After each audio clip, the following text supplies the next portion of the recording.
Greetings everybody, and as you can tell from the surroundings, it's the new workshop.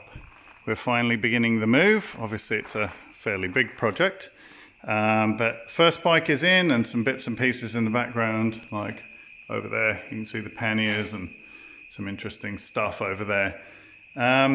Good to finally get this one in. This has been with the dealer. It caused a little bit of damage up to the front end, a couple of cracks in the police spec ears, and a broken midsection in here, which has all been repaired. So thank you to Sydney Performance Motorcycles for taking care of that. It's very honourable of you to do that.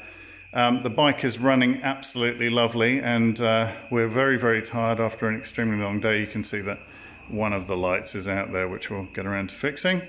But I thought I'd just start things off right with the now very much running, very much about to be road registered 15,900K 2009 Yamaha FJR.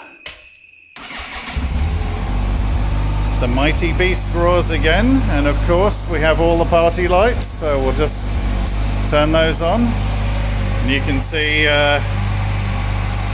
what they used to look like in 08, 09 and 010 before they switched to the newer model. So welcome to the new workshop. There'll be lots and lots more videos coming in the following weeks once we get things moved along a little bit further. So stay tuned for all of that, stay safe, have a lot of fun, and catch you on the other side. See ya!